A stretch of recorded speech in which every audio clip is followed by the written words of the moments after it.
pertanian di Indonesia. Seperti yang kita ketahui bahwa negara Indonesia sebagai negara agraris di mana sumber daya alam di Indonesia ini sangat melimpah. Namun kenapa pertanian yang ada di Indonesia ini masih dikatakan belum maju jika dibandingkan dengan beberapa negara-negara yang lain.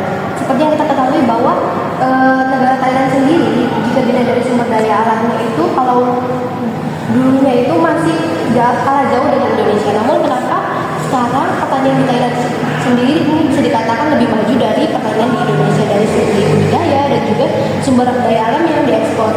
Untuk dari sisi penerapan teknologinya sendiri juga negara Jepang telah menghadirkan beberapa teknologi canggih di bidang pertanian yang dimana negara Jepang sendiri di bidang pertaniannya kalau menyiram itu sudah menggunakan drone dan juga penyiramannya ataupun pemberian pupuknya sudah menggunakan mesin dan juga adanya sensor yang diterapkan di budidaya pertanian yang bisa untuk meningkatkan produksinya. Nah, pada kesempatan kali ini saya menghadirkan beberapa narasumber yang akan membahas tuntas terkait pertanian yang ada di Indonesia. Di sini ada Kak Salsabila sebagai pengamat SDM, di sini ada Kak Esa sebagai pengamat lingkungan dan juga Kak Nevin sebagai pengamat teknologi. Mungkin bisa perkenalan dulu Kak Salsa. Halo, aku Salsabila Nursinta. Halo, saya Kak Esa. Saya Nevin. Selanjutnya kita akan membahas bagaimana pertanian yang ada di Indonesia ini. Dari sisi SDM-nya, menurut pendapat Kak Salsabila, untuk pertanian di Indonesia ini dikatakan belum maju itu dari sisi SDM-nya itu kenapa? Kalau menurutku kayak yang udah kita ketahui ya, sekarang kan petani itu rata-rata umurnya udah bisa dikatakan yang udah nggak produktif lagi, kayak udah di atas 50 tahun gitu. Nah, itu jadi salah satu masalah kenapa pertanian Indonesia tuh kurang maju, karena itu kurangnya SDM di lahan pertanian.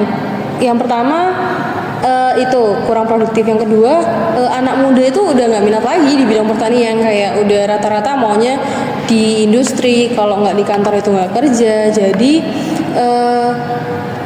inovasi-inovasi itu kurang masuk gitu loh. Sedangkan kan perkembangan teknologi itu paling cepat kalau lewat anak muda ya. Sedangkan sekarang udah nggak minat. Kalau bukan kita tuh gimana, siapa lagi?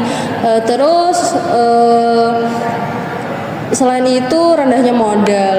Jadi yang rata-rata dari keluarga petani itu kan selain umur yang kurang produktif karena rendahnya ekonomi ya. Mereka tuh mungkin mereka juga pengennya ada pekerjaan sampingan selain menjadi petani.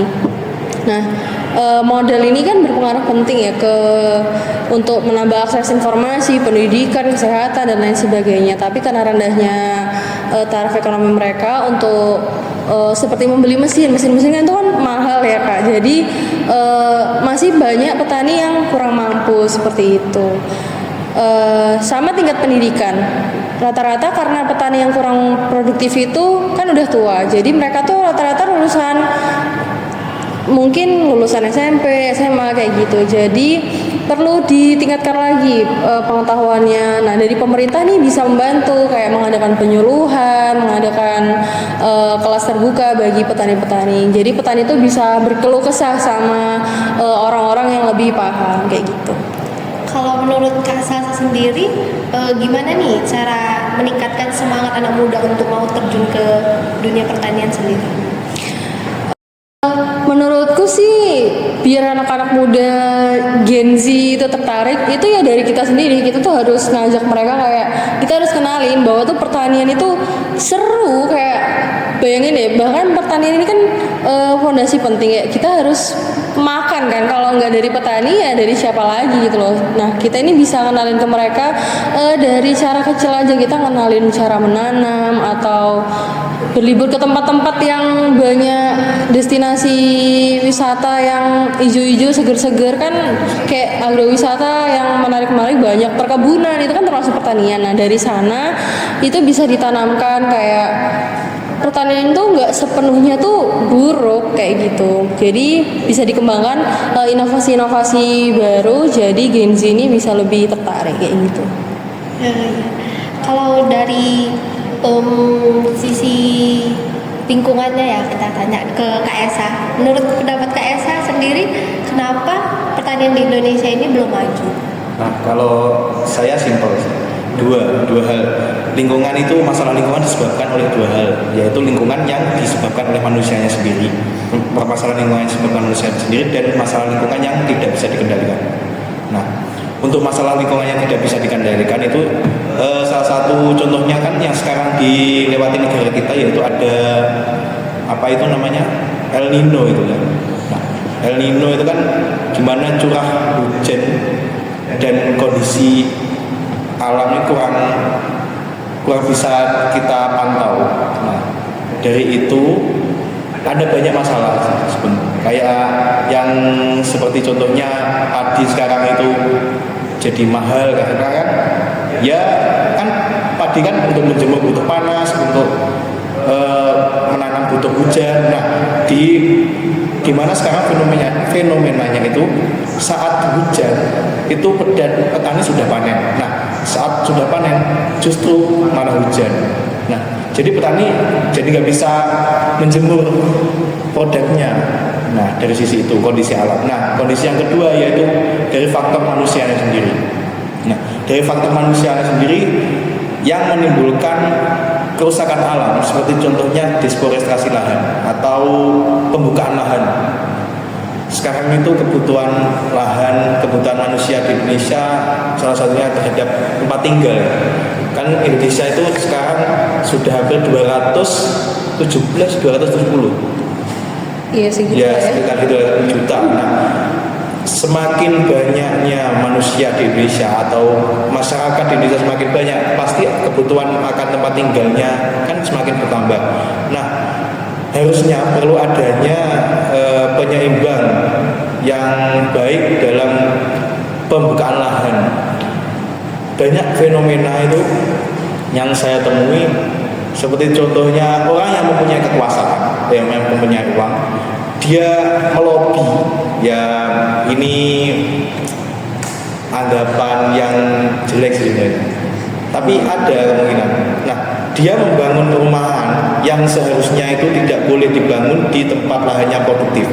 Nah, seharusnya kan tempat lahan yang produktif itu tidak boleh dibanguni pondasi, dibanguni sebuah bangunan, dikhususkan untuk pertanian. Nah, dari segi itu juga menjadikan pertanian di Indonesia menurun. Nah, mungkin saya sependek itu mungkin dari saya. Oke. Kalau menurut Aisyah sendiri kan untuk iklim di Indonesia ini kan kita nggak bisa prediksi dan nggak bisa atur ya. Bagaimana menurut pendapat kakak untuk petani sendiri, petani itu gimana caranya untuk apa ya, supaya mengatasi hal tersebut? Iya. Nah, sekarang kan eranya digitalisasi, eranya teknologi. Nah, nanti mungkin akan dibahas teman saya di bidang teknologi. Sekarang kan ada yang namanya itu aplikasi yang memantau cuaca. Nah, itu mungkin bisa menjadi patokan bagi para petani yang ya memang petani di Indonesia itu kan kebanyakan petani yang lanjut usia, yang sudah dijelaskan tadi Tidak produktif. Nah, tidak produktif, yang rata-rata mereka semua itu gagal teknologi. Nah, itu fungsinya dari yang sumber daya itu pemuda-pemuda mengenalkan teknologi pemantau kondisi alam tadi, pemantau musim. Nah, itu untuk memberi pengarahan kepada yang tua-tua itu bahwasanya bisa loh melihat cuaca di sini, bisa loh melihat cuaca di sini, sehingga dia bisa menyiapkan sebelumnya, bisa prepare sebelumnya. Nah, dan mungkin nanti ada aplikasi-aplikasi yang lain, teknologi lain untuk memantau cuaca yang lebih akurat. Seperti itu. Kalau menurut Kak Nevin sendiri untuk terkait penerapan teknologinya itu bagaimana? Oke, saya akan menanggapi itu ya dari pernyataannya Mas Esa. Kenapa itu kan tadi petani membutuhkan pemantau musim untuk menghindari untuk melihat cuaca. Iya, untuk melihat cuaca. Nah, itu sebenarnya udah banyak terjadi di Indonesia ini, sebuah fenomena di mana pemerintah itu sebenarnya udah memfasilitasi hal itu. Bukan hanya pemantau musim aja, bahkan ada juga alat-alat pertanian. Itu pemerintah semua memfasilitasi hal tersebut. Tetapi petani itu kurang bisa mengoperasikannya dengan tepat. Saya akan mulai dari pemantau musim tadi. Petani itu memang sudah memakai, ada beberapa yang sudah memakai pemantau musim, di mana waktu pemantau musim itu ditaruh di tempat, di lahan. Nah, itu selalu hilang. Ada aja yang ngambil karena biayanya itu mahal. Jadi petani ini emang agak aneh. Padahal udah difasilitasi pemerintah, itu udah dikasih, kelompok-kelompok tani itu udah pada dikasih. Ya kan nggak ada yang jaga juga ya. Itu udah diusahain, jadi tetap aja itu udah dicoba berkali-kali dan nggak di satu daerah aja. Itu emang petani memakai benda tersebut itu udah berkali-kali gitu. Dan emang bendanya itu akurat, tapi benda itu selalu hilang kalau nggak ada yang jaga. Jadi emang perlu kesadaran juga dari petani. Kalau misal dikasih fasilitas oleh pemerintah itu, tolonglah jangan diambil, jangan diambil gitu. Masa sama-sama petani iseng ngambil gitu kan, sayang juga ya. Ini kan tujuan kedepannya, ini bangsa Indonesia agar bisa menciptakan kedaulatan pangan untuk negara kita sendiri. Oke, kemudian saya akan lanjut dari segi infrastruktur, yang dimana bisa kita lihat infrastruktur di Indonesia itu udah kalah jauh banget sama negara-negara pertanian maju. Contohnya kita ambil contoh Jepang, dimana kita bandingkan di Indonesia dulu. Di Indonesia coba kita lihat irigasi yang ada di sawah, itu kan masih pada manual ya, petani-petani gitu. Ngambil air dari sungai, nutup manual, buka manual, ngatur manual. Nah, sedangkan kalau di Jepang itu infrastrukturnya mantep banget. Jadi petani itu cuma ngatur timer, itu udah dibangun oleh pemerintah infrastrukturnya. Jadi kayak irigasi tiap pagi, tiap sore itu bisa buka sendiri, bisa nutup sendiri. Jadi udah ada sistem yang saling berhubung antara sawah satu dengan sawah lain. Jadi mereka semua kebagian air secara merata. Bukan kayak di Indonesia. Biasanya kalau di Indonesia itu yang atas itu kebanjiran, sedangkan yang bawah itu kekeringan. Canggih banget ya. Jepang. Kenapa Indonesia nggak bisa ya? Sayang banget. Nah, kemudian ada lagi, yaitu poin pelatihan. Nah, tadi kan pemerintah udah ngasih nih fasilitas ke para petani. Contohnya anggap aja alat baja, kemudian harvester, seperti alat-alat yang lain. Nah, itu para petani itu ada sebenarnya, fasilitas itu ada, tapi petani itu nggak mau pakai. Kenapa? Karena mereka itu nggak tahu cara mengoperasinya. Betul. Mereka itu juga kalau mengoperasiin itu bisa, tapi nggak tahu juga cara merawatnya. Itu benar-benar pemerintah nggak boleh asal ngasih fasilitas terus dibiarin gitu aja. Itu harus dikasih tahu gitu, harus ada pelatihannya. Jadi bisalah dipanggil nanti sebelum mengasih fasilitas, semua petani dikumpulkan jadi satu, diajarin gitu cara makainya gini, cara merawatnya gini. Benar-benar. Gitu. Pendampingan. Iya. Kalau menurut pendapat dari Kak Devin sendiri itu kan dari pemerintah harus buat kayak sosialisasi lah dibilang gimana cara untuk menerapkan teknologi di bidang pertanian. Nah, untuk perawatannya sendiri itu bagaimana? Kalau menurut Kak Devin? Iya, jadi cara untuk merawat alat tersebut itu relatif tergantung alatnya. Jadi kita serahkan alat yang kita fasilitasi kepada petani itu dengan seorang pengawas. Jadi pengawas itu bakalan memberitahukan alat ini fungsinya untuk ini, alat ini cara merawatnya gimana, alat ini itu digunakan yang baik itu kayak gimana. Kemudian pihak penyuluh itu juga harus melengkapi dengan buku panduan agar sewaktu-waktu kalau penyuluh ini nggak ada, petani bisa secara mandiri belajar merawat alat-alat tersebut.